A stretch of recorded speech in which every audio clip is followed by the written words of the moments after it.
Welcome to the Allen Powell Show live on a Wednesday night. The NBA draft is in full effect. It's been a minute. We are back with some breakdown of the NBA draft, some trades, some signings. Vic Bryan in the building.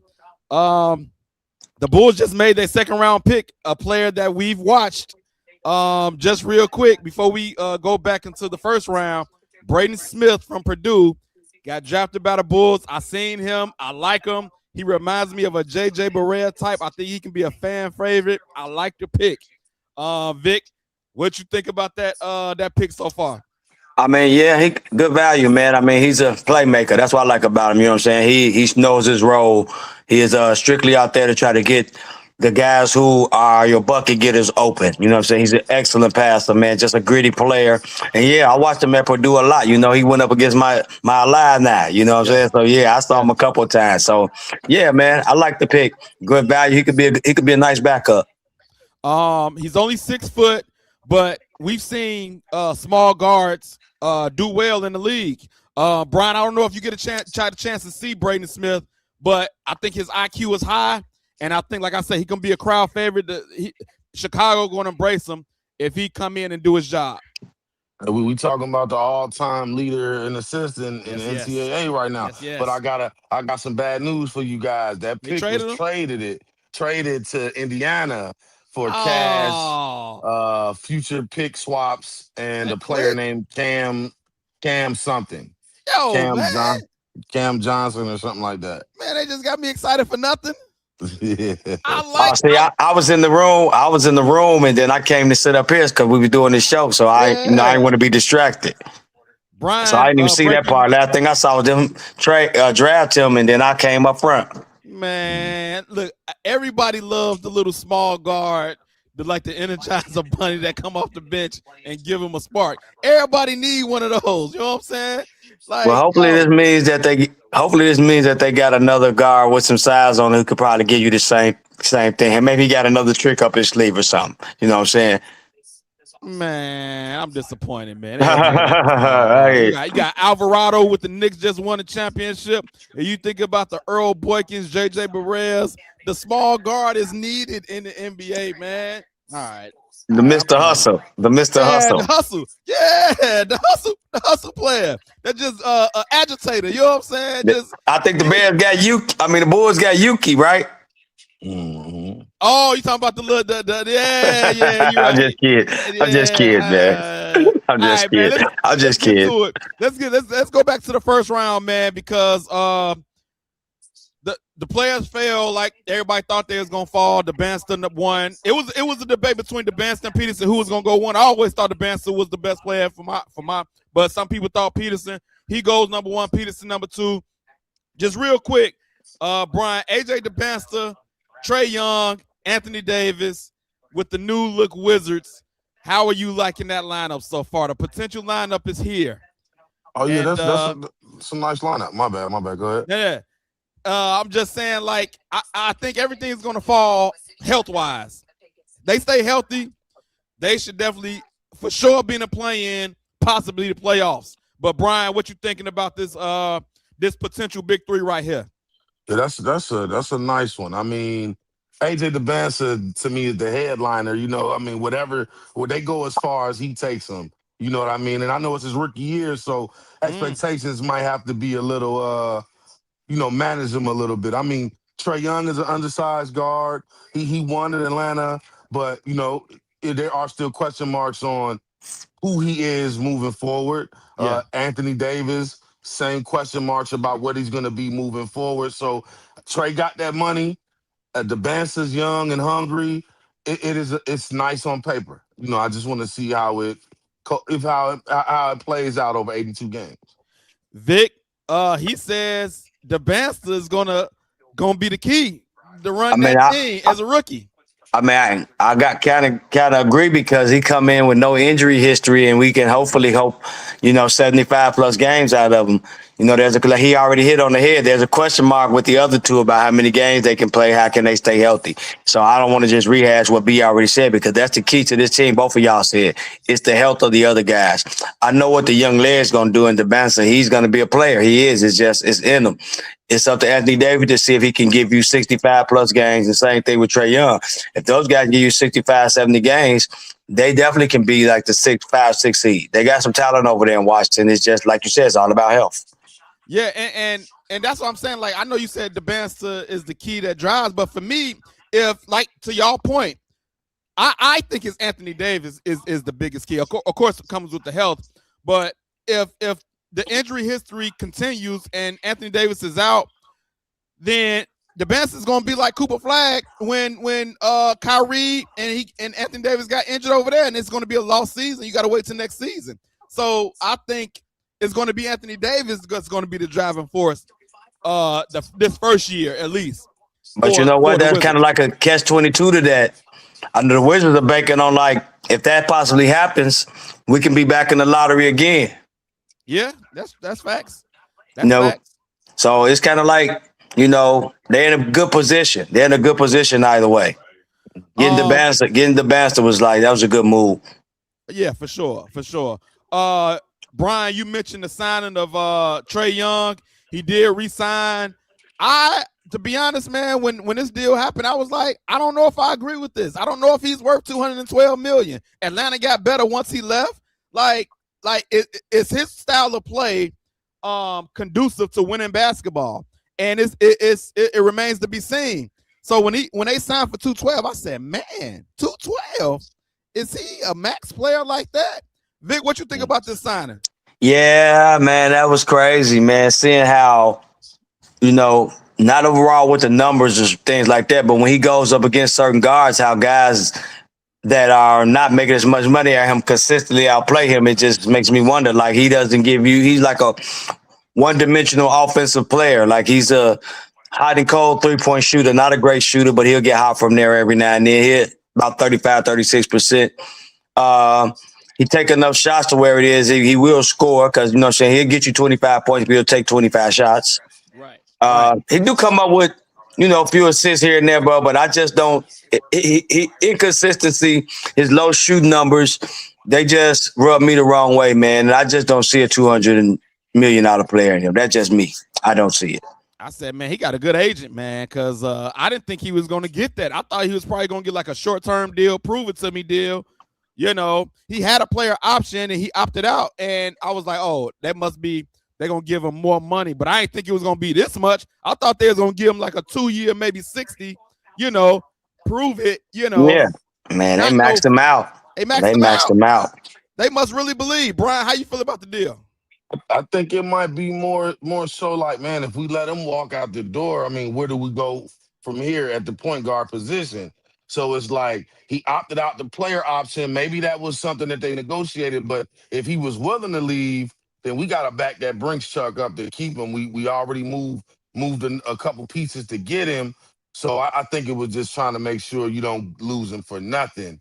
Maybe hold him long enough to maybe flip him at some point down the line. It is a lot of money, but I don't know if he's earned it, but he does have the potential to make good on that investment if he improves the shooting, stays healthy, actually starts playing downhill a little more, you know, so that you can drive and kick, throw the lobs, you know, you just shooting 40-foot three-pointers, you're not putting enough pressure on the defense through the course of the game, especially with AD and the Banter running with you right now. So, you know, but I do think it is a lot of money. But I think when you the Wizards, starving for talent, starving for star power, sometimes you got to overpay to keep what's in the building sometimes. It might have been a desperate move, to your point. It might have been a desperate move. Like, all right, we got AD, we got the Banster. He shouldn't have no excuses. If anything, this should be his best season. You know, he got some horses with him now. So if he can't improve this year, you know, then it's him. It's him. But I remember him coming out. They thought he was like a quote unquote low budget Steph Curry. You know, he was shooting deep threes and all of this stuff, but he's not efficient. Like, to your point, Vic, he's not efficient. and it was like empty calories sometimes when he was playing. He had a couple of runs when he went against the Knicks, being the villain, had a couple moments. But I would say coming out of college, I think did he lead the league in scoring when he was there one year? Yeah, Oklahoma. He was putting Oklahoma. Yeah. So the potential was there, but it just never came to fruition. So it's gonna be interesting, man. I hope it works out for him. I'm rooting for the Wizards to not be trash for a change, and the bands to. I hope Anthony Davis stay healthy, and I hope they make the playoffs, man. I hope they make the playoffs. So let's get back to the recap. I want to go back to the recap, and then what do y'all think about the Jazz? Peterson, you put them with the young marketing, Jaren Jackson Jr. They got some young players over there. Vic, how you feeling about the Jazz with Peterson? Yeah, I was glad they went guard. Man, hopefully Peterson, whatever those health problems, and he said, supplements and different things he was taking that was causing him to have like those little cramps and things like that. That's a thing of the past, because if he is healthy, I remember the kid from high school, he's special. Like, he's special. Yeah. You know what I'm saying? And if he's healthy with those forwards that they got, they can be a much improved team, man. They can be a lot better. I mean, the West is so tough, I can't even put them in the play-in. If the West so tough, I can't even put them in the play-in. I could just say they'll be an improved team. I think they got so many young players over there. If they it all depends on if the team comes together. Who the coach is? I forget who the coach is anyway. But coaching matters, in my opinion, especially with young players. And if he can bring them together, I think the play-in is possible. Just looking at their roster. Brian, how you feeling about Darren Peterson with them young guns over there? Oh, man, I mean, it looks good. I mean, they got potential to be great in, a few years down the line. This is reminiscent of like those young OKC Thunder teams. You know what I mean? You got a lot of young stars. You're gonna have to you might have to lose one here and there, but if they can keep that young core together, I mean, the sky's the limit. Like Vic said, what Peterson was, he is special. Even what we saw him do in college, he looked like a polished product. You know what I mean? So to put that with Ace Bailey, Laurie Marketing, Jaren Jackson, I mean, they got some young guns. I don't know, like Vic said, how low the West is. I don't know what their ceiling or their floor may be, but I think they, people might need to, hurry up and get your rings now, because 3 to 5 years from now, those guys might be something to be feared. For sure. Going down the list, before we get to our Bulls, Brian, me and you've been talking. I wanted Acuff with the Bulls, but everybody's, said Caleb Wilson was going to the Bulls. But I wanted Acuff. I think Acuff have the chance to be, first of all, he got a chance to win Rookie of the Year. I'm going to put that out there right now. Playing with the Kings, I guess you still got Levine, DeRozan over there, but I just look at that squad, man. They need to get rid of them. Like, start fresh. Get him the keys and let him rock. You know what I mean? But he got a chance to be Rookie of the Year and one of the top rookies out of this class. And I wanted him with the Bulls, but it didn't work out that way. But how do y'all feel about Vic? How you feel about Acuff, Darius Acuff? I liked him, bro. I like him as a player, but I wanted Caleb Wilson. I wanted the guy that they got just because, bro. I finally want the Chicago Bulls to go back to a defensive identity. And what they are doing by drafting these 6'7", 6'8", 6'9" guys, they make it where they can switch everything. Bringing in Claxton was a good move too. We could, they're discussing on that. So that's the way they drafted after they got Claxton. So yeah, I like Acuff. He's got a chance to be a special talent. You know what I'm saying? Some people said that he's like a low budget version of Derrick Rose, but I don't see that because there's no such thing as a low budget version of Derrick Rose. Like, Derrick Rose is like one of a kind. I haven't seen anybody like that. As far as like that athleticism, like Acuff has the quickness out there, but Derrick Rose like literally has super athleticism, like ridiculous for his size. So I like Caleb Wilson. This is what the Bulls need. They needed size. Like, bro, we were playing Vucevic, then after him, our backup center is like 6'8". Yeah.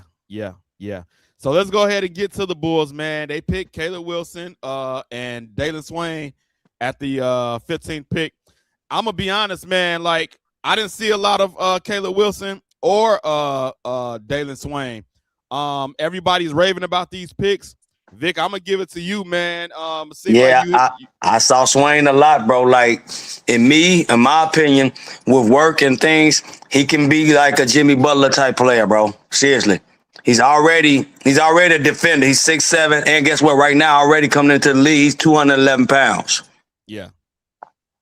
So you talking about Kawhi maxed out at like 220 with his size. You saw he was, you know what I'm saying, fit, nice size. This kid don't have far to go as far as his physical adjustment to his body. He's more so size to where this Swain, he needs to more so size like be more consistent shooting because he got better every year in college. But he still needs to be more consistent because it came and it went. Now, his mid-range is nice, but I'm talking about his three-point game. He need work on it.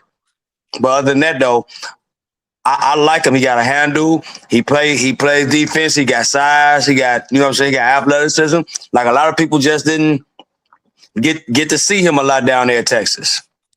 As I'm looking at these picks, if you look at the defending champs, the New York Knicks, you look at OG and Mikal Bridges, these body types bode well, you know, against, you know, if you look in the future of trying to compete in the East, these body types actually seem like it go well. Brian, how you feel about these picks? Man, I love them. I mean, I love them. I was a little shocked by the Swain pick because I got my eyes set on the Cameron Carr kid.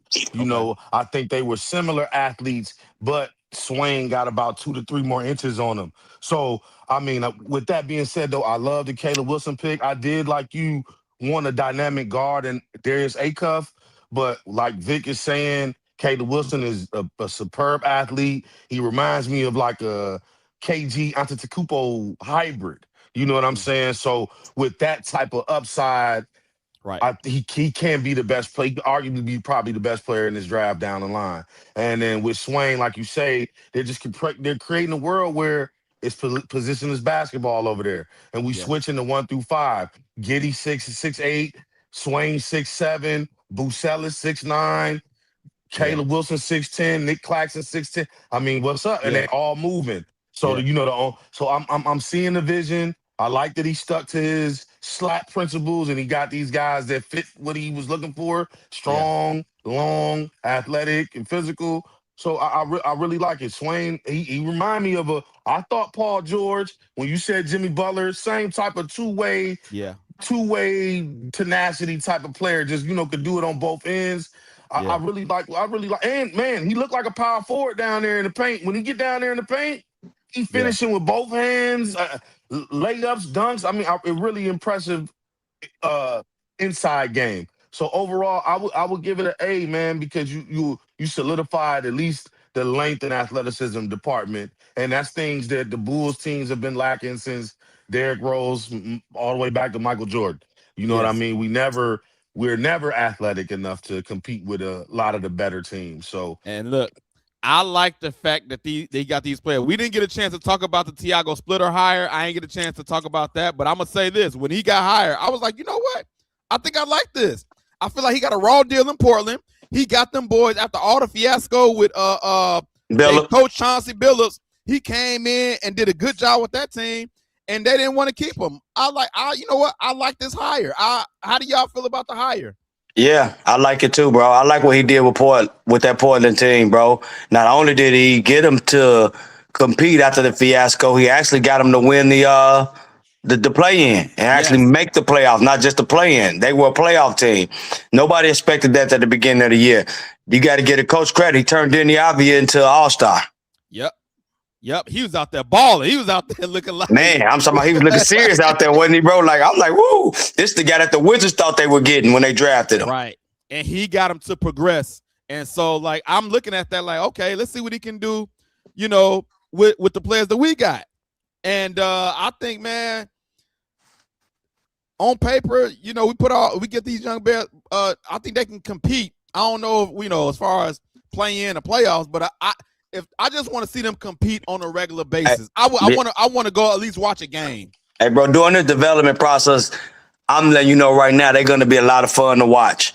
Yes. And that's going to keep my interest. That's going to keep my interest right there because they're going to be fun to watch. The development. Like, I'm not looking, I'm saying to you, say, I'm not looking for playing in any of that right now. I'm not. I'm being realistic. Now, if it happens, cool. But I'm not looking for that. What I am looking for is the further development of guys like Josh Giddey, Monitor Buzelis, bringing in Caleb, letting him learn the NBA game, letting Swain learn the NBA game, like development, like developing these young guys. Like, man, Modest is 21, Josh Giddey's 23, Caleb Wilson is 20, Swain is 21. Like, you got a nice young nucleus, bro.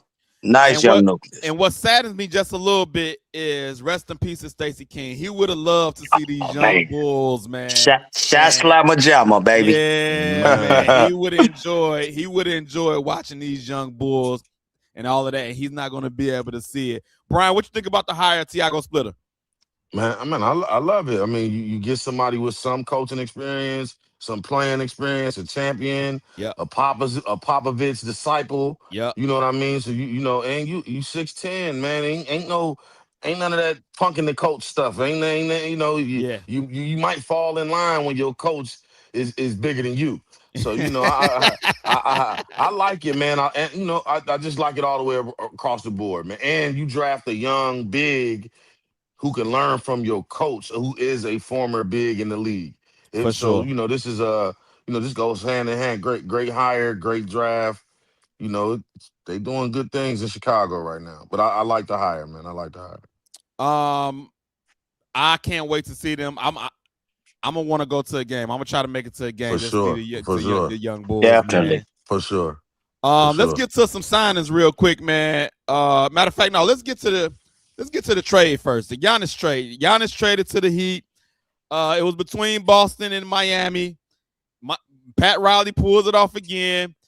But I'm looking at the team, and the question is what they're going to put around him. You got Bam. I mean, Norman Powell is a restricted, unrestricted free agent. They got to figure out what they go. They got Wiggins over there.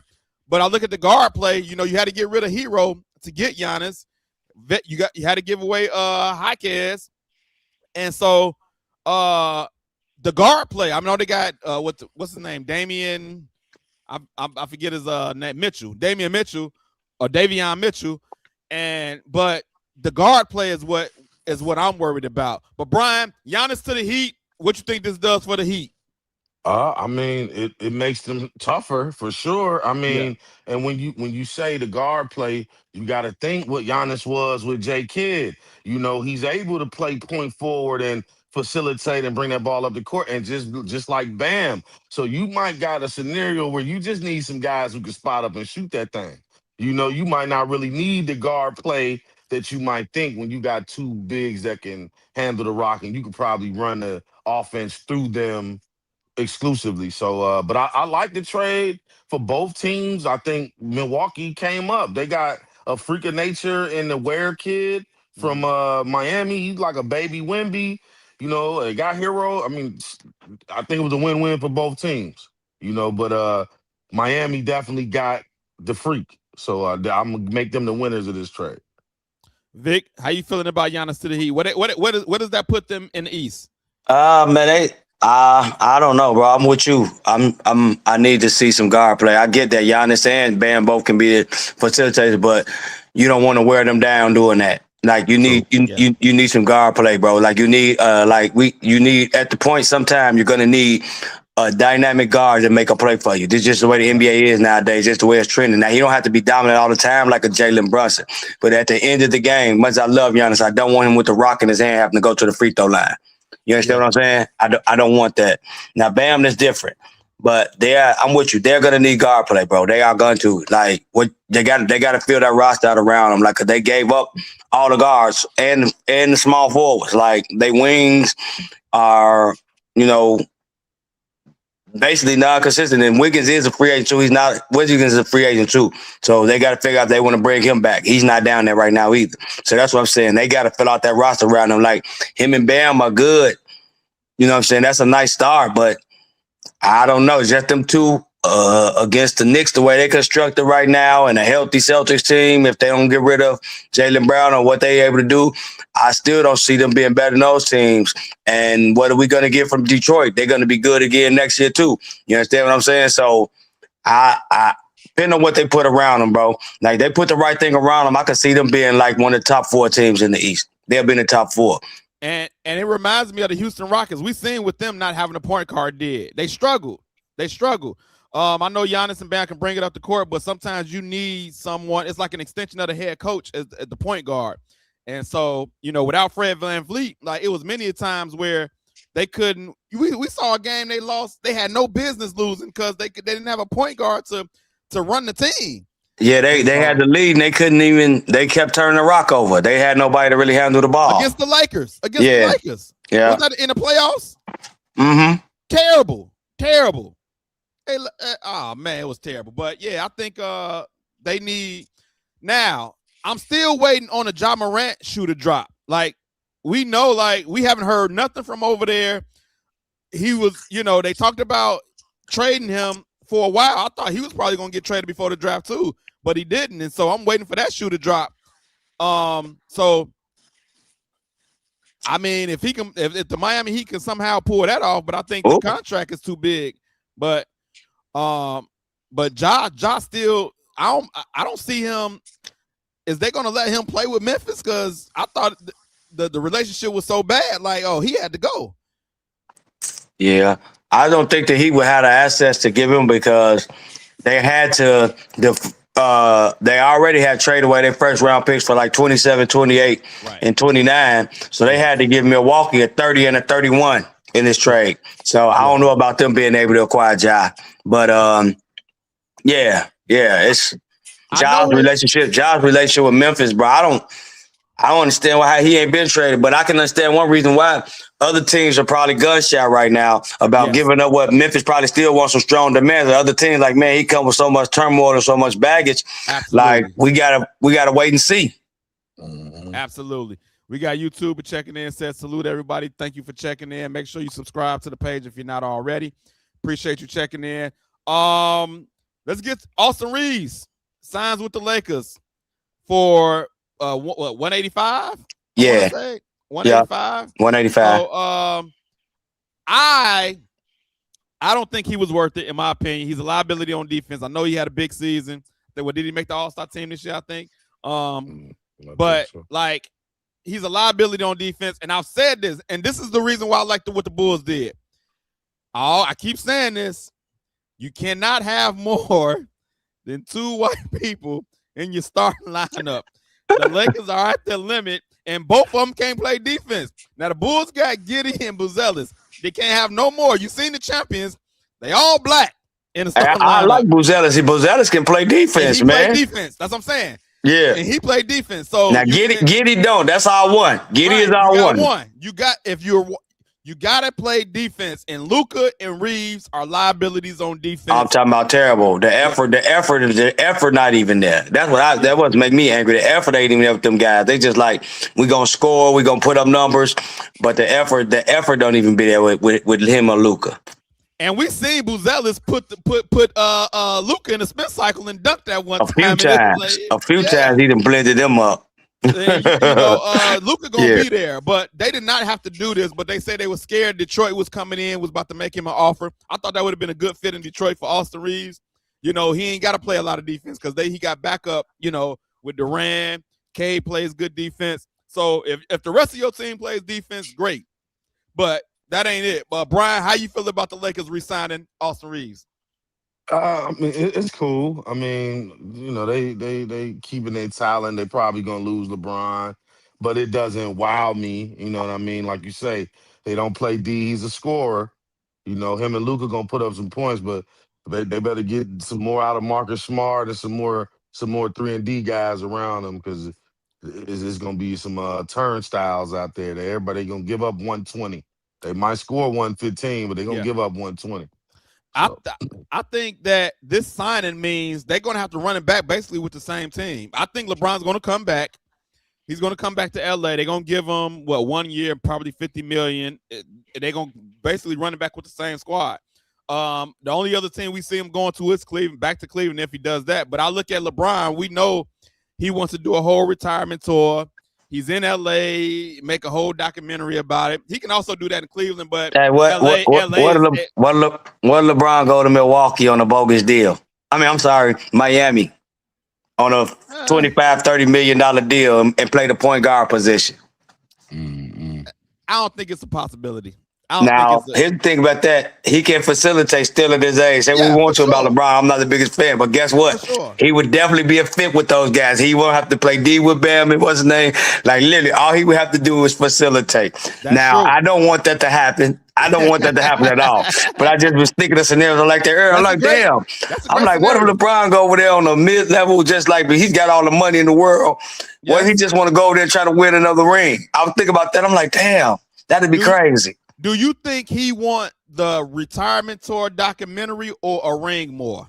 Because I think it's close. I don't think it's a landslide as far as another ring. I think it's a documentary, but the ring come with it. He'll be cool. But it's for definitely a sure. documentary, bro. For He sure. wants everybody to see how great he been over this crime and give him his flowers. He wants his flowers, bro. Yes. He definitely want it. All right. Well, where is he gonna go, Brian? Where you think LeBron gonna play next year? Man, well, Lakers probably got the first option at bringing him back, but Cleveland will be the only thing that makes the most sense. Him in Miami, that'll be dope, but can't none of them guys shoot. So now it might be a little like they clog that paint up. But LeBron got a little better from three. He got a little better from three. he got a little better. But yeah, I mean, maybe Cleveland. Hey, maybe he come over here and run the point for us, man. You know what I'm saying? He How ain't about coming that? with no Come on. these young guys over here. But I definitely think it would probably make more sense for him to just stay in LA. Him sign. He always wanted to be the highest paid athlete. So you taking a pay cut probably don't bode well for that. Go ahead and get the max wherever you can. Hopefully in Yeah. LA, run it I don't back. That makes the most sense. See, listen, there's some young teams that are up and coming that could use him, but he ain't gonna want to go play with those guys. Like he would be a fit in Charlotte. Like y'all said, he would be a nice fit in Charlotte. Yeah. They up and coming, they got better. He could play in Atlanta if he wanted to go there. But Oh, Golden State. My bad. He always said he wanted to go play with Curry. Yeah. They might find a way. Trade Yes. Jimmy to LA or something. Trade Draymond. Yeah, hey, the white boys ain't got no defense. Well, Draymond and LeBron straight up. Draymond got the he got the player option. They saying that he may opt out to try to force them to give them more money. If he opt out, they might say adios. So for he sure better they tread gonna say lightly. adios. He better not. He better opt out. he better pick up that Literally, somebody said that he'll try to force them to give him more, like break it down, like what he getting, break it down for like 2 years and add something on to it. Like he don't want to go nowhere. They basically trying to say he'll give a hometown discount. Yeah, that's the only way he'll do it. He opt out if they give him more money but less a year. You know what I'm saying? You know how they like they did like But yeah. He'll be a nice fit in Golden State, bro. Like Lily, I have no idea, but I think the Lakers are done with him, bro. With all the turmoil towards the end of the year and all that, like everybody just saying like, I think he might be done with LA. That's just me. That's just me. I think we're gonna find out in the next couple of weeks. Everybody been saying as far as the timeline go, it got to be like the next couple of weeks as far as what he gonna do. So I'm trying to figure out, like y'all said, the two teams though. I mean, Golden State and Cleveland would be nice fits. I mean, I threw those other teams out there as just like hypotheticals because a guy like him, he could be the veteran to push them to the next level, but that's not what he want. He literally want to try to compete this last year and go out, you know what I'm saying, winning. Go out winning, you know what I'm saying? If he took a pay cut, I mean, imagine him over there with Ant, or in Minnesota. Like, it's so many. Like, if he could go, he could make a difference on a lot of teams with his skill set. I mean, then no team would be a bad fit for LeBron at this point. Maybe Sacramento or something. Man, they just terrible. They just how they run their organization. As a Bulls fan, I even empathize with the Kings because I've seen some good times. They've never seen any good times. You know what I'm saying? Like, Jesus Christ, you know what I'm saying? Like, I empathize with those guys. I've seen the Clippers be good even though they haven't won the championship. We've seen Milwaukee come back from the depths. We've seen Toronto come up and win a championship. Bro, I see the Chris Webber and Mike Bibby Kings, and after that, they've been doo-doo, man. I think we all know it's between two teams, maybe three. L.A., Cleveland, and the Golden State because he said he want to play with Steph. I think they got an outside chance.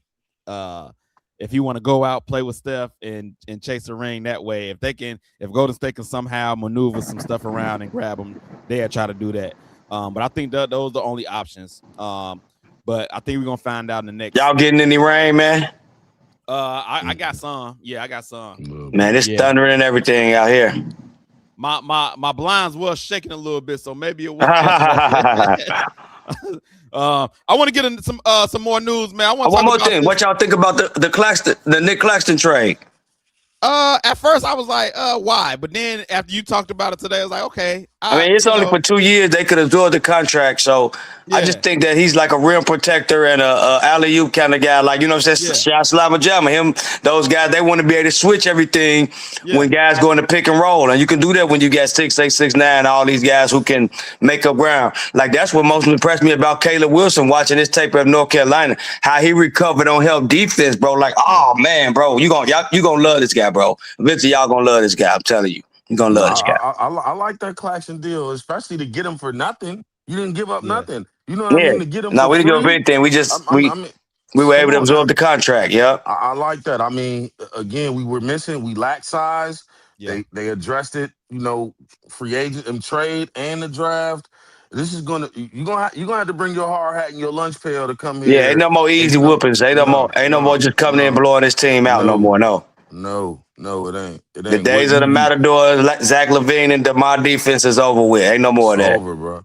Yeah. Only liability is Giddey, like you say, and hopefully he give a little more. But most nights he got the advantage at the point guard spot. Most nights, because he'll walk a triple double.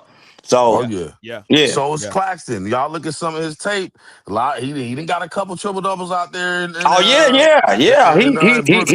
He 12 and 9 on the rebound, on the points and rebounds, and like a few times he had like 9-10 blocks. Like bro. And you know what? You need role players. I thought he was older. He just turned 27. He's not even like he's just hitting his prime. Yeah. It's a good move. We have some coaching news I want to talk about, man. Michael Nori, the assistant from the Timberwolves, got hired by the Trailblazers, but only on a 1-year deal. We've really rarely ever seen this. It's a multi-year deal, but it's incentives. It's only one guaranteed deal, 1 year guaranteed. And so after 1 year, they can, if they want to, they can move on. The National Basketball Coaches Association had an issue. J.B. Bickerstaff said it's a slap in the face. If you are an assistant, would you take a 1-year deal with no security? And you taking a Trailblazers team that's going to take time to build. Brian, if you was an assistant, would you take a deal like this? Like, no, I'm good, man. I need more than 1 year. You know what, man? Sometimes you got to bet on yourself. I've heard this Michael Nori name a lot recently, and he hasn't gotten a head coaching job. Now, I don't know if I would be willing to bet on myself in Portland, but you know, I can understand why somebody in his shoes who wants to be a coach would take this chance. Hey, if Tiago could do it, given the stuff that all I got to do is just match what Tiago did, and I'm gonna get paid. So. You know, I think it's okay, but ordinarily, outside of certain circumstances, this might, it might not. I wouldn't do it other than a person who's been trying to get in that seat for the longest and just wants an opportunity. But other than that, it's not that is a slap in it. 1 year, come on, man. What can I, what can I do in 1 year that'll make you incentivize you to keep me other than win a ring? The Trailblazers seem like a circus right now. For sure. They had Tiago Splitter. He did well after the Chauncey Billups fiasco. You get rid of him, and then you sign a coach on a 1-year deal, something we never seen before. Vic, what do you think?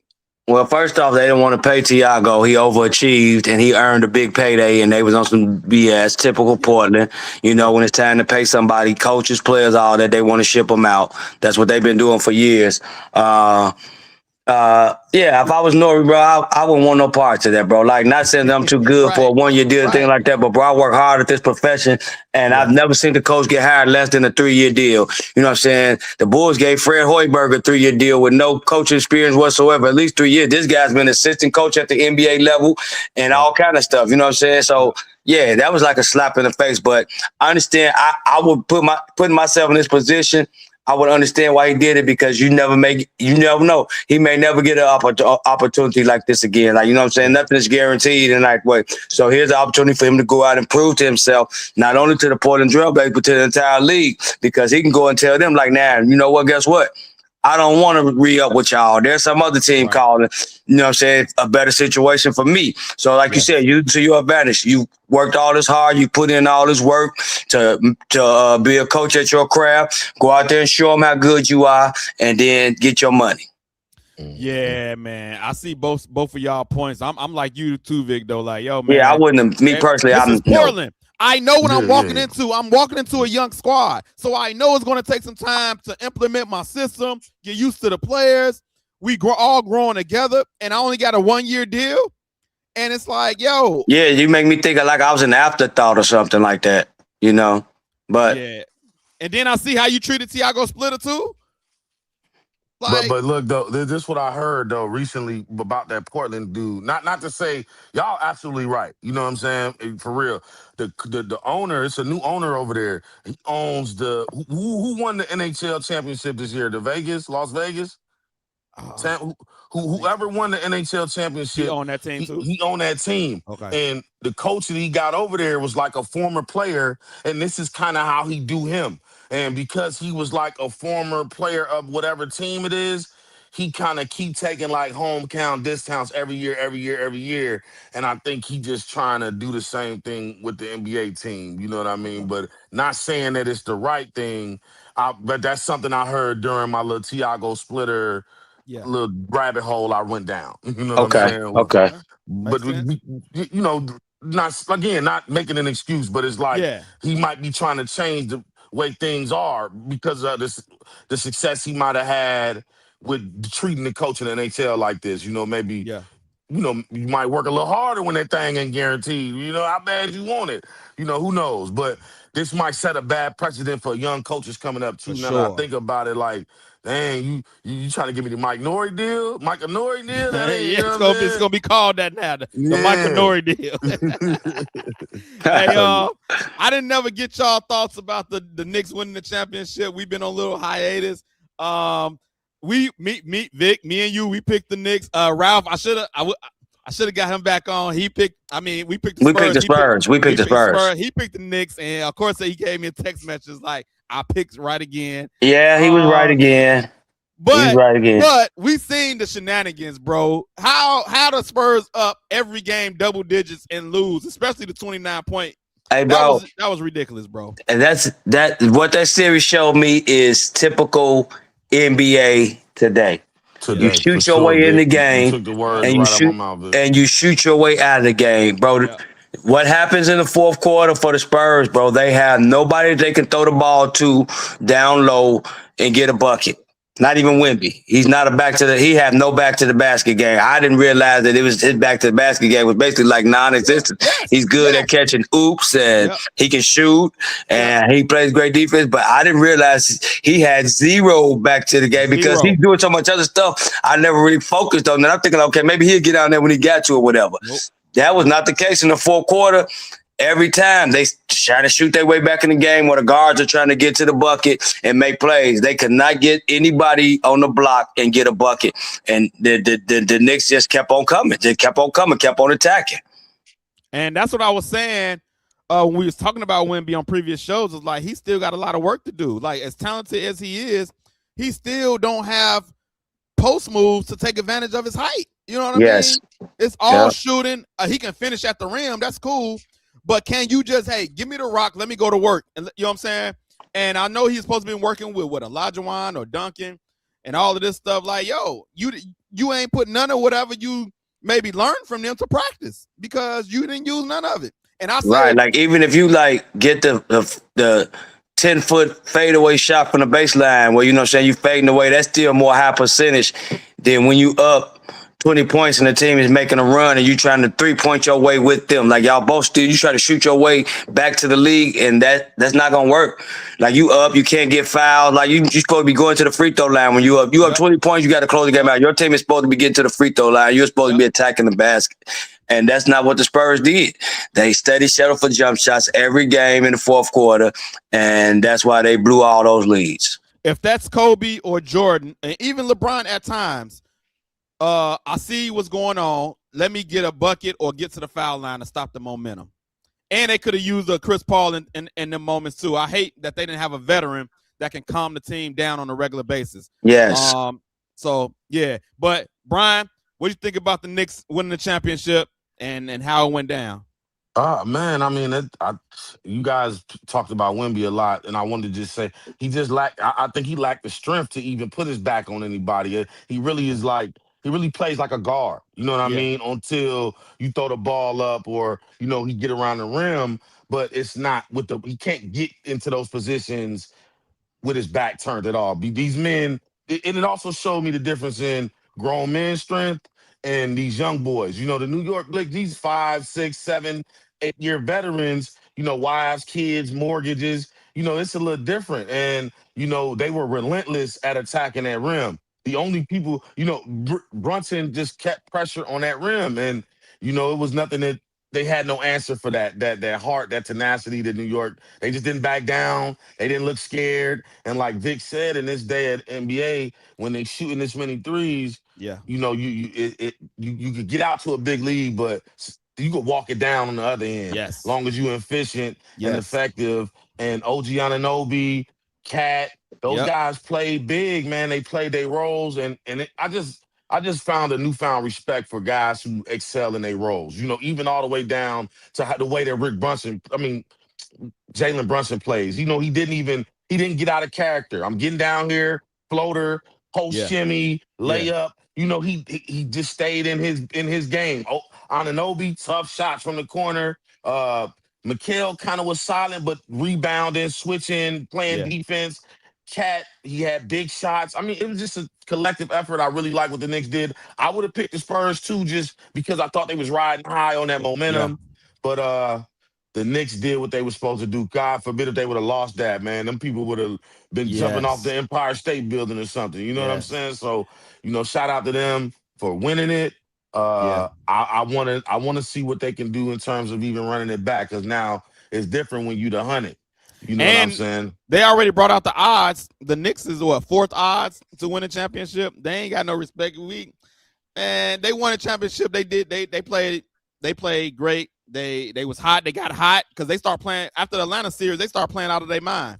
But San Antonio A's showed up, and I never seen so many in today's league, so many big leads just fade away. And that's because of IQ, in my opinion. IQ, coaching, lack of point guard, all of that stuff. Like, and just the mentalities of a Jordan and Kobe, to say, hey, nah, we not doing this. I'm about to shut this down. I'm gonna get us a basket. I'm gonna get to the foul line. I'm gonna do something. But yeah, it showed. But kudos to the Knicks. They did it. I don't expect them to repeat. I think it's too many good teams out there for sure. It's so crazy. When I was watching those games fold out, I was like, who would have been a better fit with San Antonio than Colin Sexton? KD. No, they definitely they could have used something. They don't got a guy who can really just get a bucket neither. They need a closer. Dylan Harper might be that though in the future, because that kid is special. Harper, you know what I mean? Harper is special. Yeah, I like him. I like him a lot. I think if they use him a little more, they maybe could have pushed it to another game. Like, because he was getting to the rim, he was attacking. He was finishing, getting fouls. It was like they just wanted to see what Fox could do. Fox was hurt. You know what I mean? Liability. Yeah, we got the. I feel like we got a conspiracy theorist on here. His first comment was, because you can bet the entire game, people made money off the prop bets, and then he said the Knicks won because it's the 25th anniversary of 9/11. OKC won last year for 30th anniversary of terrorist attack. So he's putting some dots together. Oh wow! Okay, bro. All right, my man. X-Files. Uncle Ginger Chronicles. Uncle Ginger's Chronicles is putting a 30 for 30 together. Hey, all right, maybe we'll Hey, find out. All right, okay. hey, you better be, hey, Unc, you better be careful, man. They snuffing cats for information like that, man. For real, bro. Like, man, what you talking about, man? You see, Adam Silver look like he look like a vampire, man. He don't play that, man.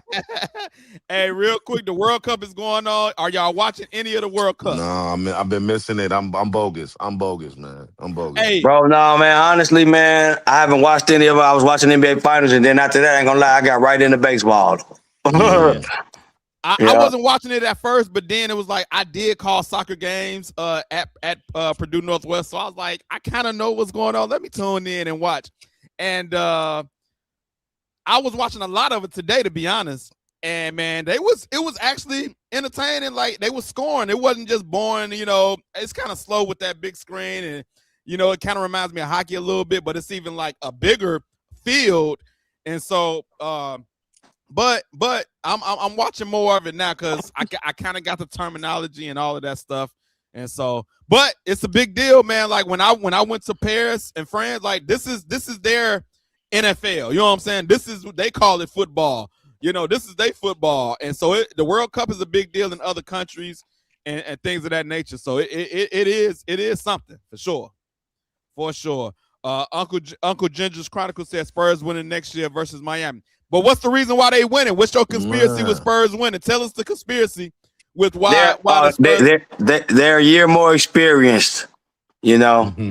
Hold on, wait. We got to find out what happened in San Antonio 25, 30 years ago. What happened around that time?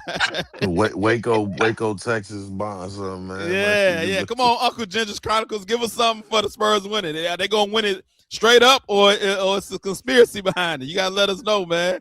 Before we get up out of here, my church scripture, Mark 10 and 42 through 45. Man, I'm taking a leadership class right now at church, man, and it's been real good. And one thing that's been standing out is when you think of a leader, you know, I would say this: before I start taking this class, my looking at a leader, traits and qualities, or what a leader is. You think about leading other people or over somebody, this, that, and the other. But everything that I found out about Christianity, Christ, the Bible, everything is counterculture. And so this scripture says, basically, if you want to be a leader, you need to serve. And Jesus even says this. So this is the scripture. Jesus called them over and said to them, you know that those who are regarded as rulers of the Gentiles lord it over them. And I'm gonna skip down. I'm gonna skip down to whoever wants to be first among you will be a slave to all. For even the Son of Man did not come to be served, but to serve. And if you look at Jesus' life, like he came to serve the people. Everything that Jesus talks about as far as traits of being a leader is serving others. That's the true asset of a leader, is serving others. And so it's counterculture. If nobody talks about as being a leader, serving others. And so my point of emphasis lately is how can I serve in whatever capacity what I'm doing, whether that be serving at the church, serving people outside of the church, my family, things of that nature, a true representation of Christ. Even the show, my poker group, I'm trying to find ways to serve more after taking this leadership class and going through scripture as far as how Jesus lived. So that's my thing. Hopefully this does something for people. If you think you are a true leader, Jesus says that to serve people. That's the true asset of a leader. Serve. So Mark 10, 42 through 45 is other scriptures that talks about serving. If you look at the life of Jesus, he even said it himself. I didn't come to be served, but to serve. And so if he says that, then and we need to do the same thing. So Mark 10, 42 through 45. I also got a day in life in the app, a day in the life of Al. I was doing darts last night, and if you go out, you know, music, they be having jukeboxes, and so I loaded up the jukebox, and I was basically the DJ for the night. And I had the crowd rocking, man. You know, I had some 2000 hip hop going. And then at the end, like people was like, man, we were trying to find out who the DJ was. They wanted to take pictures with me there. Low key, I want to do some DJing. I'm working on my equipment. But my question to y'all is, if you was a DJ, what is one song that you know for sure gonna get the crowd rocking? Brian, what you got for me, brother? What's one song that's gonna get the crowd rocking for sure? Man, you know, depends on what I'm trying to give it. I think I'm gonna go Juvenile, back that thing up, man, and just go start to go get it cracking in this boy. That did play. It wasn't on when I was controlling the music, but somebody did play that. So that is definitely one that gets everybody going. Vic, what you got for me? Man, I'm gonna hit him with the R. Kelly and Jay-Z, that Fiesta, boy. Fiesta. He getting the ladies on the dance floor. He getting the ladies moving. Yes, sir. Yes, sir. And I am a DJ, so yeah, okay. I'm DJ. My brother, and myself. Yeah, I did that for a while, bro. Yeah. What was your DJ name? Oh man, you know, but it's so crazy. I told you my nickname is shortened up from Ali. They call me DJ Al. That's my nickname, Al. Like your name, yeah. Hey, yeah. I got a couple of names that one of my guys gave me, because another quick story. I went on a guy's trip, and this guy was like, man, yeah, I got all the music, this, that, and the other. And I was like, yo, bro, you want to battle? Like, let's do a verse, song for song. Bro, I demolished them, and everybody was going crazy. They was like, hey, bro, you need to be a DJ. And he called me DJ Al Boogie, and then somebody called me Al, Wick called me Al Scratch. So one of those names is getting used when I get my stuff together.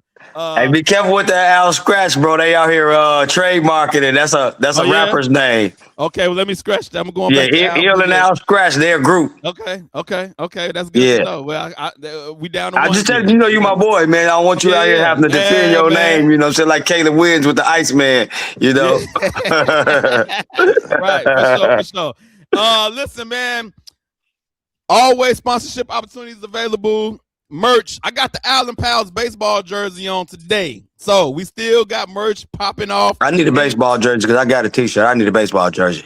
Yes. I got one more song for you too, Al. That Meek Mills. That Meek Mills with the intro. I can't remember the Dreams and Nightmares. That's a classic. There we go. That's a classic. That's a classic. That's the one right there. That's a classic. Yeah. Okay. When I pull up in that Aston Martin, y'all, yeah. Hey, boy, you about to get me spazzing out? Yeah, that's a good one there. That's a good one there. Big ready, you got to. Hey, bro. I mean, we bringing DJ Al back out of retirement. Yes, sir. That's what's up. Hey, subscribe to the YouTube. All the followers, subscribe to YouTube. Follow us on Facebook, IG, TikTok. If you want merch, message me. We'll ship anywhere around the U.S. All right. Look, man, appreciate y'all brothers, man. We're going to get back to it next time. We out. Appreciate you. Lock and load, Allen Pals. It's the Allen Pals Show.